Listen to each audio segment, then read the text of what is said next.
other. Yeah. Okay, we're all set. Go ahead. Hi, Karen. You want to tell us your name, where you came from, a little bit of background about yourself and your family? Sure. I'm Karen Safer. My maiden name was Eckstein. My family came from Russia. I was born in Milwaukee. My parents had 4 of their 7 children in Denver, where they were shipped when they came to the United States. They met and married and had 4 children. Then they went to Salt Lake City and had a couple more. And then they came to Milwaukee and had the rest of us. Those are unusual places to go in the beginning. A little unusual. I don't even know why they went to Denver. I guess there was work or space for immigrants. I can't tell you why they went there. But they went to Denver, and then they ended up in Milwaukee. And they ended up in Milwaukee, I believe, because there was work for my father. My father was a butcher, and he wasn't one of the butchers who made a lot of money. But that's what he did at the beginning. And then he did other things. He bought a truck, and he became a fruit and junk peddler. And again, he didn't make a lot of money, and people made a lot of money in that business. But for whatever reason, he didn't. But he did have a lot of kids, and he raised them well.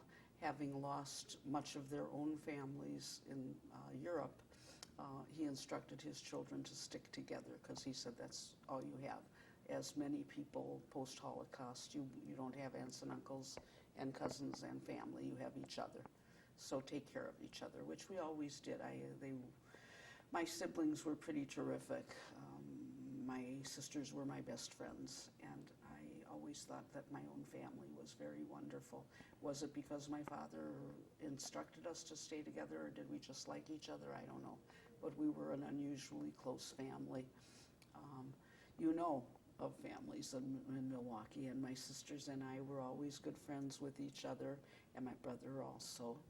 And I'd like to share this piece because so many of my friends used my sisters as extended family, because what was unique about our relationship was that it was inclusive. Everybody was welcome. We had no money, but whatever we were doing, everybody was welcome. And when I was a child, because 7 children was not the norm anymore. We had a lot of kids. We had 2 small children yet in my household, so my parents had everything occur at my house because they didn't need babysitters then for me. So all of the socials, and the socials in those days were card games or just food for holidays, gathering together, as people still do, but it always took place in my house. Still does. Isn't that funny? It's wonderful. Interesting. But Jerry's parents were also very sociable people. They were very active in the community. Mine were not. But Jerry and I are somewhat active in the community, and we do a lot of things in our own home. Jerry being accustomed to it, and I being accustomed to it. What my father did do through the synagogue, he was, I don't know if you would say he was active in the synagogue. He was a religious man who came from Europe and belonged to Anshe Sfard. And Rabbi David Shapiro came and stayed with us. Really? My father rented a room always during the war and after, because people needed a place to stay. And we were kosher, and he was religious. So people came and stayed with us. And one of those people was David Shapiro. Came and lived with us, I don't know for how long, just for a period when he first came to the synagogue. So my father was sort of active in the synagogue in that respect, in a religious way rather than in an organizational way. And my mother wasn't active in anything organizationally, but she was friends with everybody. She died in winter, and her funeral was on a day of a blizzard that I thought nobody is going to come out. I mean, it was a blizzard like the worst blizzards we've ever had in Milwaukee. And 1 million people came, people I've never seen before. Isn't that wonderful? And had wonderful things to say about her. Yeah. So anyhow, that's my family, and my siblings grew up as part of the North Side Jewish population, because that's where we lived. We lived on 10th and Meineke. And it was not yet black, but it was churning. By the time I was growing up, it was a very mixed racially neighborhood, but there were never any problems. because in those days we didn't have drugs, we didn't have guns, and it didn't matter what color you were. People just got along. And people were all about the same income level. There wasn't anybody who was very rich in my neighborhood that I know of. We certainly weren't. And neither were the neighbors, black or white. So that's the story of my family. Where are you in the pecking order? I'm the seventh of seven. And there are, as you know, very few studies done of the seventh child. The studies are done of the first and the second and sometimes the third, but there are no studies of the seventh child. But I can tell you in my family, I was treasured in many ways. My older sisters were quite wonderful. I had three sisters who were 20, 19, and 18 years my senior, and they were married early on, like when I was 2 or 3, and they began to have children. And if it was an activity that involved their children, they took me along. And if it was an activity that involved the sisters, they took me along. So I was never left out. So I was included in everything, and I was very close to all of them. I had an opportunity when I was younger to live with each one of them. My sister Fanny, the eldest, had to move to Chicago for a little while. She had just had her first child, my nephew Mark, with whom I was very, very close. And she asked me to come along with her because she couldn't move away without one of her sisters. My family was so close, how could she go and live in Chicago without a sister? So she took me. I was 5. And my job was just to see that Mark didn't get into any trouble, fall down the stairs, and I was trustworthy, and we lived together in Chicago for probably it was less than a year. And then she moved back to Milwaukee, where her husband started a business, and I babysat for her. Now, I was probably like a mother's helper in the younger years, but I can't even remember when that changed. My nephew Kenny, Mark's younger brother, was born 5 years later, so I babysat for both of them. And I just remember spending a lot of time with Fanny. And then what happened in her life, it was a little sad. My sister Fan was twice widowed before she was 49. So her first husband died when she was 35, leaving her with 2 young boys. And I lived with her to help her with the kids. She studied to get a job to support the kids. Her husband was a printer, and I think it was a combination of the printing trade people, and he was a mason. And those folks helped her get a job in the printing trades. So she was a journeyman stripper by the time she was older. She worked for Miller Color Plate. And I just loved her and was very close to her. And then my sister Miriam, who was next in line, was married quite late in life. She moved to New York when she was about 30. And I remember my mother going to the butcher and crying because her baby was leaving home. And he said, "How old is your baby?" And she said, 30. She left at about that age to meet somebody, hopefully, and get married, which is exactly what happened. She met her husband and married in New York and stayed there. And I went and spent time with her frequently because she was very lonely for her sisters. So I was the only one. The others were either married or Marcia was in school already. And I was the only one who had time. And I went to New York every year and spent, I don't know, a month with her. So I had an opportunity to live with her. And my sister May was here going to school. My sister May was probably the best known of my family members. She would be considered the mother of child daycare in this community. Yeah. She was the first headmistress of the Edith Babbitt's Nursery School, which became the Jewish Center Nursery School. And then she worked for the state in licensing. And so everybody knew her. Anybody who had any question, who needed a referral for a nursery school or a daycare program, came in contact with her. Cute story between May and my sister Miriam. When they were getting jobs out of high school, they applied to the public library, both of them, and they were interviewed by the head librarian. And he said to each of them, "I have one job. Shall I give it to you or your sister?" And each one of them said, "Well, I would really like the job, but give it to my sister. She's smarter." And so he hired them both. And I ultimately worked at the same library after high school. I took a civil service job and worked at the public library also. It was good to all of us. we were happy to be part of that community. My brother was an engineer. I had two brothers. One was retarded.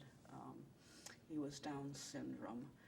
And he was raised in my parents' home.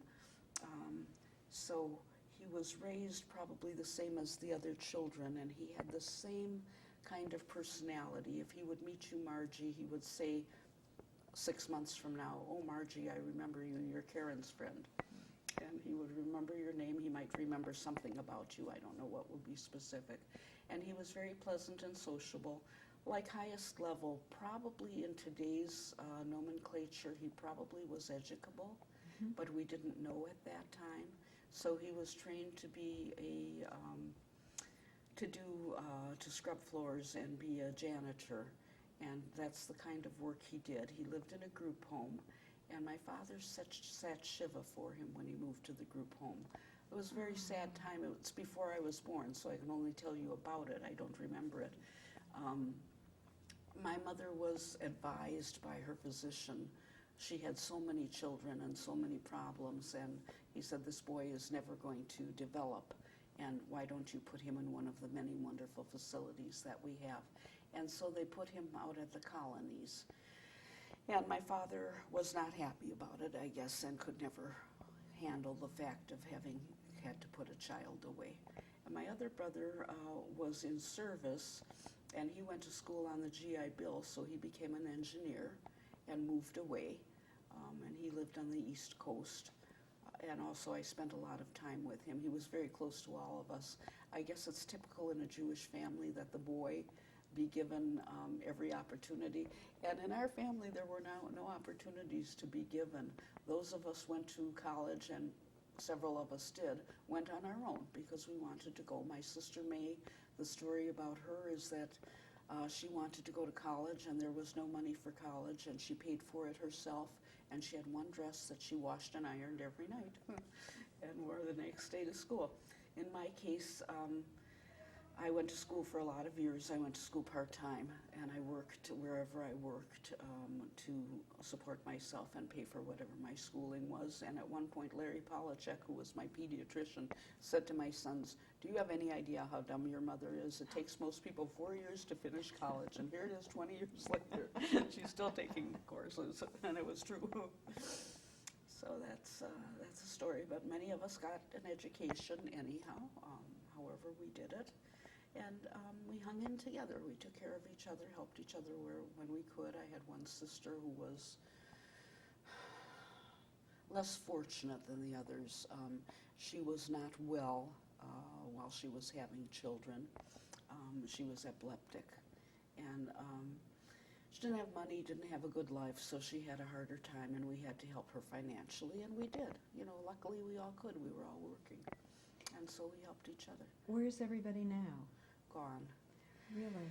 My really wonderful family did not have longevity. My sisters died in their 50s, all of them in their 50s, one already into her 60s, of a variety of things. We had a lot of cancer in my family.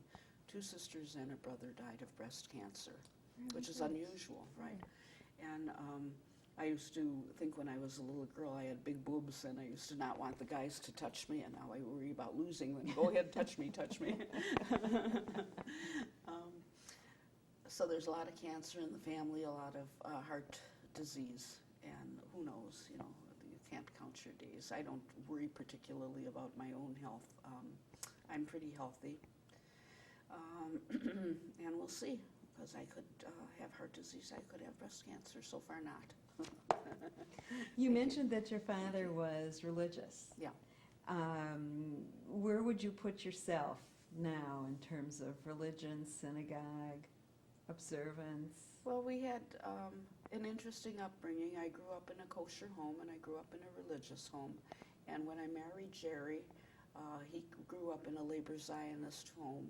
And there was no active religion or no active religious activity, although kashrut was something foreign to them. To have Shabbos every week and to have a Seder every year was part of their regular ritual. So we weren't very active in synagogue. We belonged to Anshe Sfard when we were married, and they give you a membership for a year or something like that.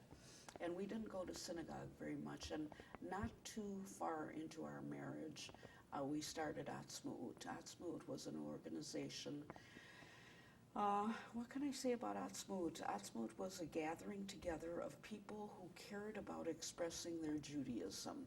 It had a labor Zionist base and inception, but at our first meeting, 60 people came. We contacted people in the community, anybody who might be interested. And who showed up were people from various parts of the community, from the universities, from all levels, well, not all levels, not Orthodox, but conservative and Reform and non-practicing. And people came to our first meetings. There were 4 couples involved in forming the group, and we spent a year doing it. And at our first meeting, Dudi Lutsky made a speech about we're all in the same position at this stage of our lives. If we lived here all our lives, our parents are dead. If we moved here from somewhere else, we're moved-inners. If we lived here for a while, people have moved away. And so we all need mashpucha. And so that's what this organization will be to us. We will express our Judaism the way we want to. And we did interesting things, I think. The Chavurah movement was just about getting ready to be born. I don't know the years, so I can't say that ours was first or theirs was first. It doesn't really matter. But we were an early Chavurah. We decided a couple of things. We did not care for organizational life because the Jewish organizations were men's groups and women's groups. And we wanted to include men and women. And they didn't necessarily have to be married. So it was couples or men or women or whoever wanted to come. And a lot of people wanted to come to us. As several offshoots of our group, we had 22, I believe, people in our group were teaching Hebrew school in the community for a number of years. We had people from every synagogue except the Orthodox synagogues in the community, and another offshoot of our group was we decided to hold meetings on Saturday nights in one another's homes, and we decided to celebrate some of the holidays together, again in the homes. And so we were not connected with a synagogue, and at one point, as our group grew, we were looking for a place to meet, and we decided to rent the Jewish Community Center. Well, there was an uproar in the community. The rabbis were, like, what are these people doing? But Rabbi Shapiro, who was my rabbi, the old rabbi, David Shapiro, came to our assistance. He said, here's what I'm hearing. He called a meeting of the Rabbanim, and he said, here's what I'm hearing. This is a group of adults in the community who want to do something that you are frowning on. They want to hold religious services together. They want to study together. They want to practice Judaism together. I put my stamp of approval. So we rented the Jewish Community Center for, 15 or 20 years. We have to look back at the records. We rented the Jewish Community Center, and what we did was we didn't collect dues, although we did pay some dues to the Labor Zionist movement. But we collected money for our expenses. We just shared our expenses. And for the rental of the synagogue, whatever we had to do, we shared the costs. And we decided we wanted to study Hebrew in a way that wasn't available really at that point.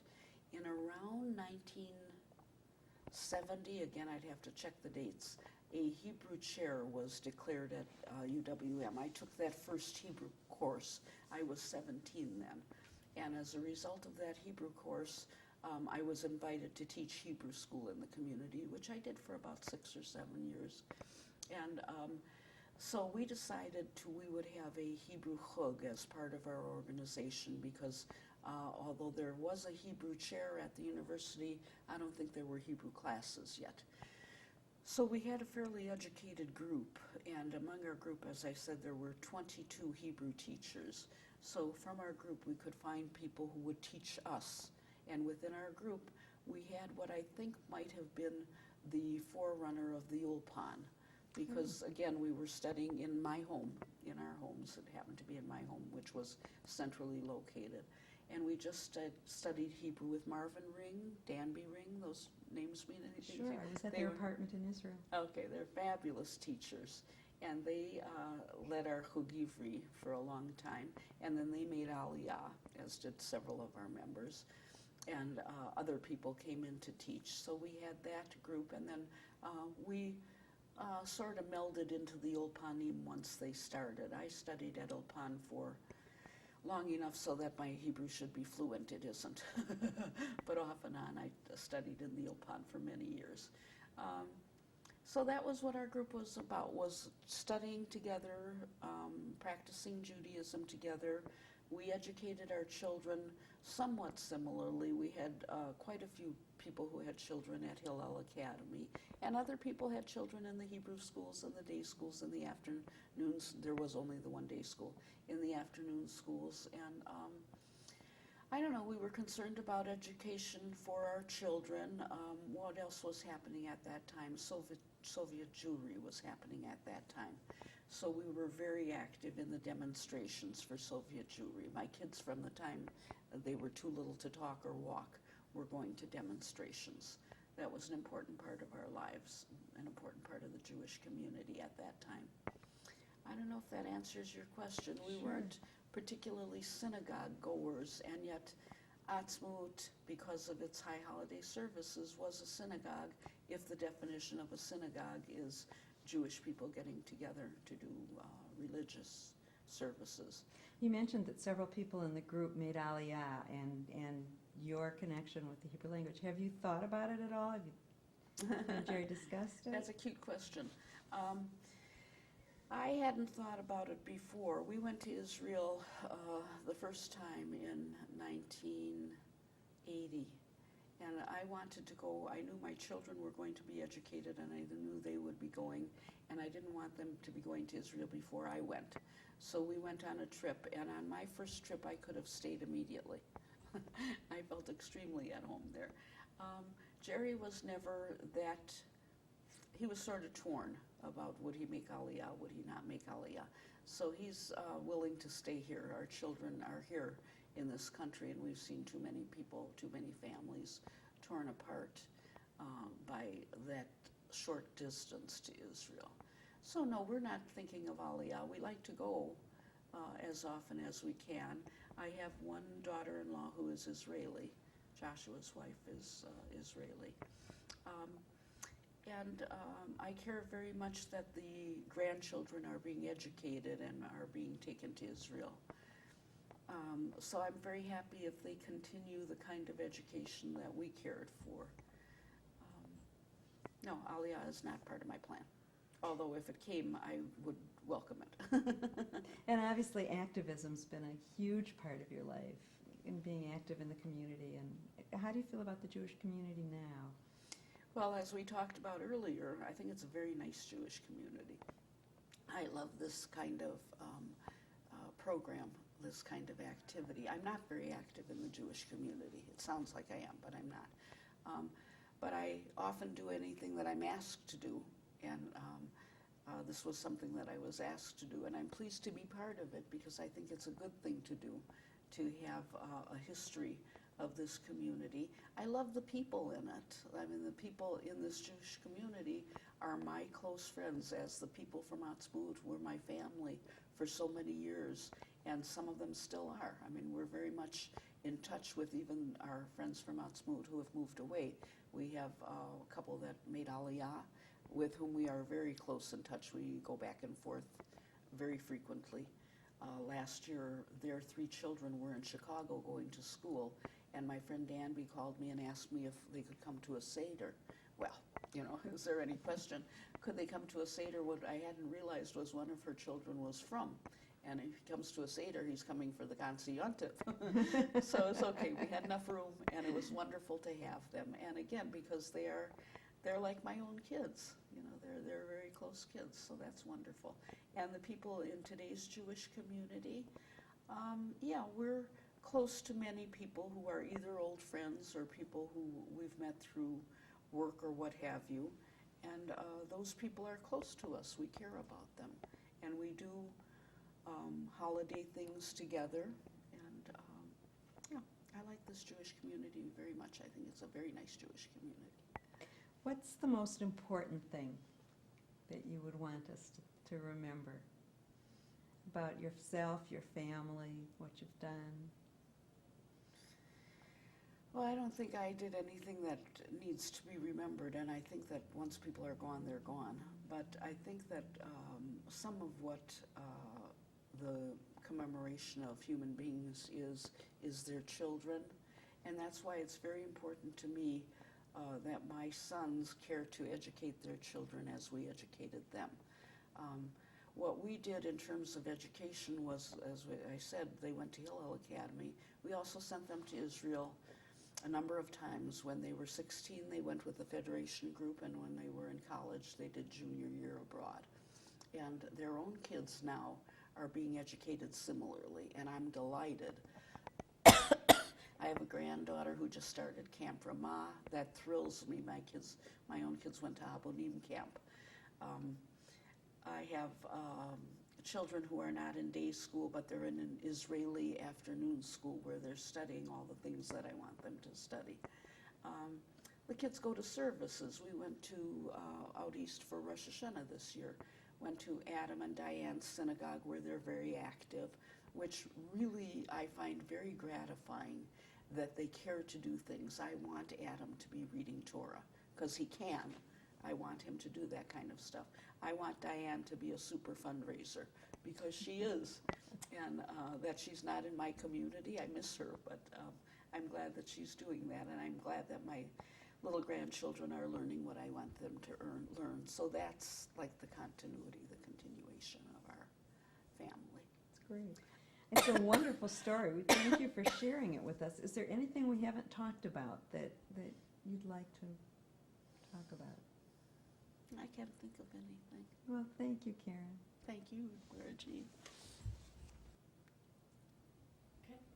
Karen, we've talked about your family a lot, but you really haven't told me how you met Jerry, and what was the happiest day of your life? Well, those are both interesting things. I met Jerry through friends, and he was related to relatives of mine, and we met and went out, and I guess it was pretty quickly determined that we would spend our lives together. But the happiest day in my life was definitely the day I married the love of my life, Jerry. And then the other happiest days sort of accrue from that. These were very happy days when I gave birth to my sons, and they were normal, healthy children. Those were wonderful days. When my sons married here in Milwaukee, and I think I've shared this with you before, we were so fortunate. My two older sons married women from, both happened to come from Canada. Actually, Orna originally from Israel via Canada. And they wanted to get married here because both girls came from small mishpuchas, and they knew more people here. Diane had gone to school, the university in Madison at Adam's invitation. And so their friends were here, and they wanted to get married here, and they wanted us to make the wedding. Here we are, Lovely. parents of 3 sons, and are we going to be making a wedding? I don't have to wear beige and keep my mouth shut. I could be in on the planning of the wedding. And the planning of the weddings was, I think the most fun I ever had in my life was the planning of my sons' weddings and the actual events. I don't think I ever laughed so hard in my life. My husband's idea for a wedding is that nobody will remember what anybody wore, nobody will remember what the food was, but they will remember some of the shtick. And day one, we were planning shtick. And everything that he suggested, Diane got married first, and whatever crazy thing he suggested, she said, oh, I think that would be a lot of fun. And similarly, when Josh and Orna got married 3 years later, here we are planning a wedding again. And Orna was saying, well, this is not Adam's wedding, this is Orna's wedding, so I want it to be a little different. And we said, whatever you want, my dear, you tell us what you want and it will be different. And the things she wanted different were, instead of using the synagogue chuppah, she wanted a traditional chuppah, just a talit. easy to accommodate. She didn't want a traditional chicken dinner. She wanted milk-type food. Who cares what the food is? So we just had a wonderful time, and the girls were much involved with it, and they loved their own weddings. We all loved their weddings. They were a lot of fun. And now, happy days are them having children. My daughter-in-law, Diane, who is one of the loves of my life, has honored me with asking me to come there when her children are born. Her mother is taking care of her elderly grandma and can't get away as easily. So I've been there when the babies were born, which is very nice. So all in all, it's a very satisfying life. Thank you. That's all right.